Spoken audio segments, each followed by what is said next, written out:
Hi friends, मैं हूं मानव। Welcome two movie करते हैं आपस में पॉजिटिव सा नमस्कार। बात करेंगे आज बिजनेस एनालिसिस की, और वो भी किस मूवी की जिसने सबको सरप्राइज किया। वो है बैड न्यूज़।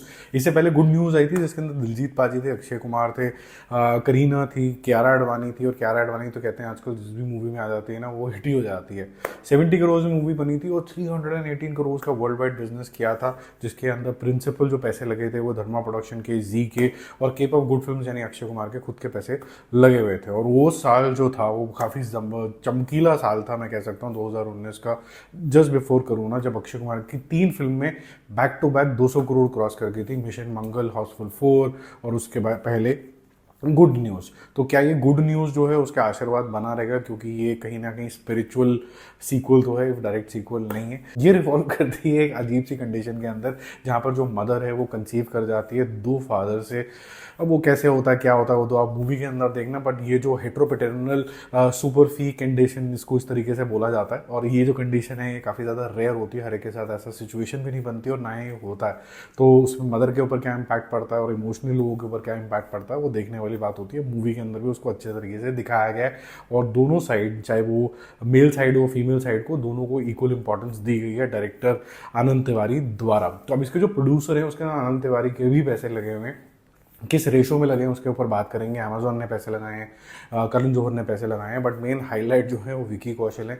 जिन्होंने भी रिव्यू सुना होगा मेरा या फिर बाकी भी देखे होंगे तो उन्होंने बोला कि यार ये मूवी जितनी अच्छी है उससे ज़्यादा अच्छी बन गई क्योंकि विकी कौशल का एक स्पेशल एफर्ट है। तो हम बहुत बारी बोलते हैं कि बिहाइंड द कैमरा के अंदर भी और फ्रंट ऑफ द कैमरा के अंदर दोनों का बहुत इंपॉर्टेंट रोल होता है। तो जो जहाँ आप ये देखते हैं कि भाई डायरेक्टर साहब ने एक अलग विजन दे दिया, वहाँ पर आप ये भी कह सकते हैं कि कभी कभी एक एक्टर होता है उसको और नेक्स्ट लेवल पे लेके चला जाता है। अभी 80 करोड़ रुपए की बनी है, जिसके अंदर एडवर्टाइजिंग, प्रमोशन सब कुछ इंक्लूडेड है। अमेजोन ने लगभग इसमें से 35 करोड़ दिए। करण जौहर इक्वल पार्टनर रहते हैं यूजली, उसने 35 करोड़ दिए, तो 70 हो गए। और आनंद साहब ने जो है मोटा मोटा 10 करोड़ रुपए का कॉन्ट्रीब्यूशन दिया। और फिर थंडानी साहब की जो ए फिल्म है उसने इसको 2000 स्क्रीन के अंदर रिलीज कर दिया। अब पैसे तो आपको पता ही है, प्रोडक्शन हाउस का बड़ा क्लियर होता है कि पहले ही हमें आ जाए, और उस पेपर पे ही वो इस तरीके से क्लैरिटी रखते हैं, लेकिन थिएटर ज़्यादा इंपॉर्टेंट हो जाता है।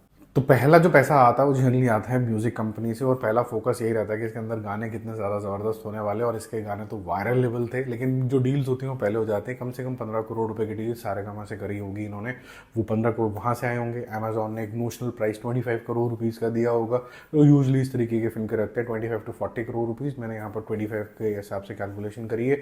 सैटेलाइट राइट्स जो हैं वो कलर का सिनेप्लेक्स के पास है, उन्होंने कम से कम 35 करोड़ इसमें दिए होंगे। और थिएटर के अंदर ये कम से कम 45 करोड़ में बिकी होगी विद सम मिनिमम गारंटी जो ठंडानी साहब ने ली होगी। तो अगर आप टोटल करने निकले तो 120 से 130 करोड़ रुपए आता है, विच मीन्स कम से उन्होंने 40-50 करोड़ रुपए तो 3 जनों ने अंदर कर लिए।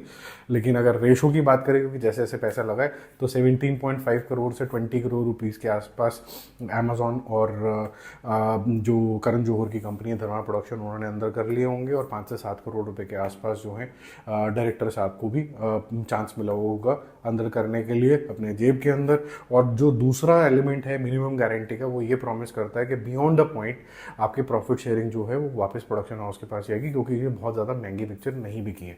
अब देखो ये किस पॉइंट पे कैसे रिएक्ट करेगी। अगर आप 80 करोड़ रुपए कर लेते हैं थिएटर द्वारा, तो ये लगभग की एवरेज कंडीशन के अंदर आ जाएगी, जहाँ पर पैसे पूरे हो जाएंगे ठंडानी साहब के। एक हल्का फुल्का ऊपर ऊपर या अठन्नी दे के ही जाएगी। अगर 90 करोड़ कर लेती है तो ये सेमी हिट होगी, और ठंडानी साहब खुश हो जाएंगे कि चलो सिक्योर हो गया, 2 पैसे दे के ही गई है। 100 करोड़ पे ये एब्सोलूट क्लीन हिट है, कोई डाउट ही नहीं है, और सब बल्ले बल्ले होगी, इसकी तारीफें होंगी। और जहाँ इसने 120 करोड़ कर दिए, तो वहाँ लगभग 50% रिटर्न जो है वो इमीडिएट बेसिस पे मिल जाएगा सबको ही, क्योंकि प्रोडक्शन हाउस को तो पहले ही मिल चुका है, और उसके बाद थिएटर राइट्स खरीदने वाले डिस्ट्रीब्यूटर के पास भी उतना पैसा वापस लगभग आ जाता है। तो वो भी बहुत ज़्यादा यहाँ पर खुश हो जाएंगे। तो ये जो मोटा मोटा है या 120 करोड़ रुपए का जो फिगर है, वो सुपर हिट के जोन के अंदर इसको लेके चला आता है, जो मुझे लगता है कि अचीवेबल है, क्योंकि डे वन का जो कलेक्शन है वो करीबन 9 करोड़ रुपीज़ के आसपास है। आज और कल में जंप आने की पूरी संभावना है, और थोड़ा सा भी ठीक चल गया है इसका, तो ये 35 करोड़ रुपीज़ प्लस जो है अपना फर्स्ट वीकेंड करेगी। तो फिर 120 करोड़ करना थोड़ा सा मुश्किल काम इसके लिए नहीं होगा। और अगर फर्स्ट वीकेंड अच्छा जाता है तो यूजली अट्रैक्ट करता है और ऑडियंसेस को भी कि यार सब लोग देख रहे हैं तो हमें फोमो ना हो जाए, फियर ऑफ मिसिंग आउट, तो हम भी जाके देख ही आते हैं इसको। ठीक है, तो ये मूवी का जो फ्यूचर है अभी इस स्टेज के अंदर काफ़ी ब्राइट लग रहा है। ऑल विल डिपेंड कि संडे के अंदर, सैटरडे के अंदर कितनी बड़ी जंप आती है। संडे को तो आएगी ही आएगी, सैटरडे अगर अच्छा चला गया, कहीं इसने ये 14-15 वाला करोड़ वाला काम कर दिया, तो फिर sky is the limit for this movie. आपको कैसी लगी थी ये मूवी जब आपने देखी, और क्या आपको लगा मूवी देखते देखते कि जब कभी कोई मूवी आती है तो उसकी परसेप्शन किस तरीके से मोल्ड कर दी जाती है कि भाई ये तो एडल्ट मूवी है, ये तो किस तरीके की मूवी है। बट यहाँ पर जिस तरीके की सिचुएशन बनी वो किसी के साथ भी एक्चुअली में हो सकती है। अगर आप देखें तो मॉडर्न वर्ल्ड की यही समस्याएं हैं यहाँ पर, और हर टाइम के बाद कोई ना कोई जो समाज में जो चेंजेस आते हैं उसके हिसाब से प्रॉब्लम्स भी चेंज होती रहती है। तो थोड़ा सा इवॉल्व होना भी मेरे ख्याल से मेंटली ज़रूरी हो जाता है। वीडियो अच्छा लगा तो लाइक करना, शेयर करना और सब्सक्राइब करे बिना तो बिल्कुल मत जाना। Bye bye.